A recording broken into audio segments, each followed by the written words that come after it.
चाहेंगे?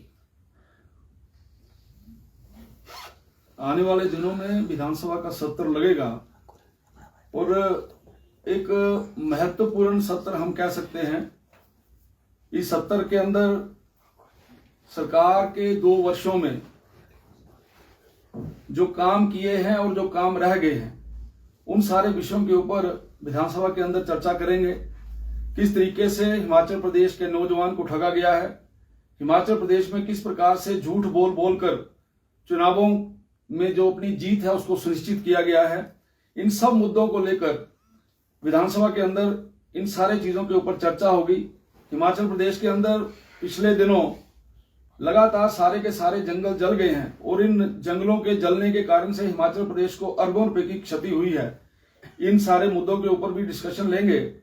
एक महत्वपूर्ण मुद्दा जो मैं आपके ध्यान में भी लाना चाहता हूं और उसको हम विधानसभा के सत्र में भी लेंगे कि मैं माननीय मुख्यमंत्री जी से ये प्रश्न भी करना चाहता हूं कि उनकी आंखों के सामने किस प्रकार से कुछ जो प्रोजेक्ट्स हैं उन प्रोजेक्ट्स के बारे में मैं चर्चा करना चाहता हूं। आईपीएच मंत्री जी ने मंत्री बनने के बाद सबसे पहले ये बोला था कि जो टेंडर किए गए हैं और एक उसमें से टेंडर जो कि 200 करोड़ रुपए का टेंडर था और वो 200 करोड़ रुपए का टेंडर हमीरपुर के बड़सर विधानसभा क्षेत्र के अंदर लगने वाली स्कीम का था। आपके ध्यान में रहे कि जिस समय वो डीपीआर बनाई गई थी तो उस डीपीआर में जो सोर्स है वो ब्यास सोर्स दिखाया गया था, जबकि बड़सर में ब्यास का जो सोर्स है वो ज्यादा दूर है और सतलुज का जो सोर्स है वो क्लोज है। 200 करोड़ का टेंडर हो गया उस ब्यास नदी के ऊपर से प्रोजेक्ट लाने के लिए, लेकिन उसके बाद जब ये पाया गया कि हमारे तो सोर्स पास में है तो उस स्कीम को बदला गया, उस स्कीम को फिर दोबारा से सतलुज के ऊपर किया गया। लेकिन दुर्भाग्य का विषय है कि मंत्री महोदय ये कहते रहे कि 200 करोड़ के टेंडर को रद्द कर दिया जाएगा और दोबारा से टेंडर किया जाएगा, लेकिन मैं आपके ध्यान में लाना चाहता हूं उसी कंपनी को वो टेंडर जो है वो दे दिया गया, क्योंकि उस टेंडर के लिए जो पैसा आया था वो 131 करोड़ था। 131 करोड़ की नई डीपीआर बना के उसी जो ठेकेदार है उसको वो टेंडर दे दिया गया।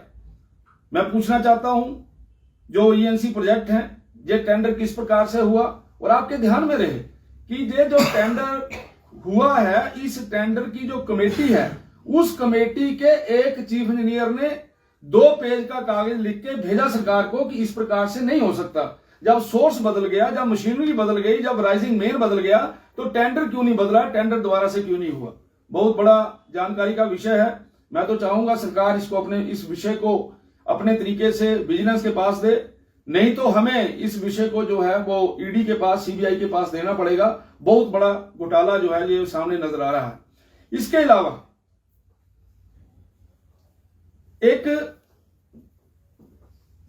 5 टाउन्स के लिए आपकी सैनिटेशन फैसिलिटी के लिए जो है वो टेंडर किए गए, और जब भी कभी टेंडर होता है तो टेक्निकली शब्द हैं, यानी उसमें टेक्निकल बिड और फाइनेंशियल बिड दोनों जो है वो टेंडर लगने से पहले ठेकेदार जमा कराता है। और ये सैनिटेशन के जो 5 टाउन्स का जो बना है उसमें जो ठेकेदार जो जिन्होंने पार्टिसिपेट किया है उनसे केवल और केवल टेक्निकल बिड मांगी गई, और जब वो टेक्निकल बिड मांगी गई तो उन 5 में से 2 की टेक्निकल बिड रिजेक्ट हो गई। टेक्निकल बिड 3 की बची, उन तीनों को मौका दिया गया कि अब आप फाइनेंशियल बिड डालो। मिलके तीनों ने वहां पे बंदरबांट करके अलग अलग से प्रोजेक्ट ले लिए। इन प्रोजेक्टों के बारे में भी पूर्ण रूप से इसकी इंक्वायरी होनी अति आवश्यक है। क्या कारण है कि हिमाचल प्रदेश में नाबार्ड के अंतर्गत, एडीबी के अंतर्गत जिस समय टेंडर होते हैं तो उस समय हम लोग दोनों बिड्स, टेक्निकल बिड और फाइनेंशियल बिड दोनों लेते हैं। यहां क्या कारण है कि फाइनेंशियल बिड नहीं ली गई। तो मुझे ऐसा लगता है ये बहुत बड़ा घपला है। इस घपले के ऊपर पूरी जानकारी माननीय मुख्यमंत्री जी को रखनी चाहिए, और उसके साथ साथ अभी फाइनेंशियल असिस्टेंस का जो विषय जो गवर्नमेंट ऑफ इंडिया से 200 करोड़ रुपए की स्पेशल जो असिस्टेंस वो हिमाचल प्रदेश को आई है, आपको ये बताते हुए मुझे हैरानगी हो रही है कि वो 200 करोड़ रुपया जो पूरे हिमाचल प्रदेश के लिए आया था, वो पूरे का पूरा 200 करोड़ रुपया केवल नदौन विधानसभा क्षेत्र के अंदर जो है वो पानी की स्कीमों के सुधार के लिए लग रहा है। 60 करोड़ के 3 टेंडर हुए हैं और 20 करोड़ का चौथा टेंडर हुआ है। 200 करोड़ रुपया पूरे हिमाचल प्रदेश के लिए आया था, लेकिन माननीय मुख्यमंत्री जी केवल और केवल नदौन को ही हिमाचल प्रदेश मानते हैं और उन्होंने पूरे का पूरा पैसा जो है वो वहां पे लगाया है। मुझे लगता है जब वहां पर बड़े बड़े प्रोजेक्ट काम कर रहे हैं, क्या कारण है कि कुछ लोगों को खुश करने के लिए इस प्रकार का काम किया जा रहा है? क्या कारण है कि कुछ कंपनियां ही पूरे हिमाचल प्रदेश के अंदर ऐसे काम कर रही हैं? मुझे ऐसा लगता है हमें इसकी तह तक जाना चाहिए और इसमें इन बातों की तरफ जो, क्योंकि मुझे लगता है ईएनसी प्रोजेक्ट इसमें सबसे ज्यादा जो उंगली है उनके ऊपर जा रही है। ईएनसी प्रोजेक्ट ने इन सारे विषयों को दरकिनार क्यों किया है? जब प्रोजेक्ट सतलुज से लग सकता था तो वो प्रोजेक्ट ब्यास से क्यों लगा? मुझे लगता है कि आपके चैनलों के माध्यम से और विधानसभा के अंदर भी हम इस विषय को उठाएंगे ताकि इसमें जो जिन्होंने गलतियां की है, जिन्होंने कमियां की हैं, उनको जो है सजा मिले, ऐसा मेरा मानना है। सर ये जो 5 शहर है, ये कौन कौन से है? बड़सर वाली स्कीम का पूरा नाम क्या होगा? बड़सर वाली स्कीम का होगा जी इम्प्रूवमेंट, क्या नाम है, वाटर सप्लाई बड़सर विधानसभा क्षेत्र में सभी गांवों को पानी देने के बारे में, ब्यास नदी से पानी उठाकर देने के बारे में एक तो ये होगा। और ये जो दूसरा होगा वो है, मैं थोड़ा उसको अंग्रेजी में बोल देता हूं, providing sanitation facility 5 towns of Himachal Pradesh.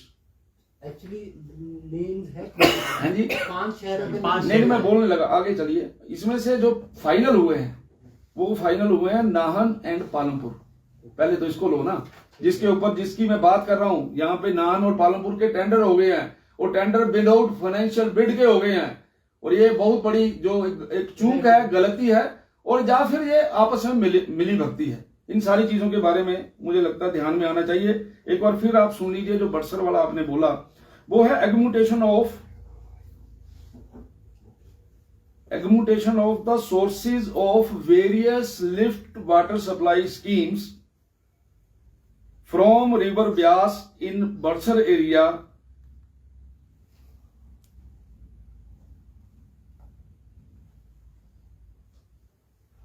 With the help of NDB, bank का नाम है।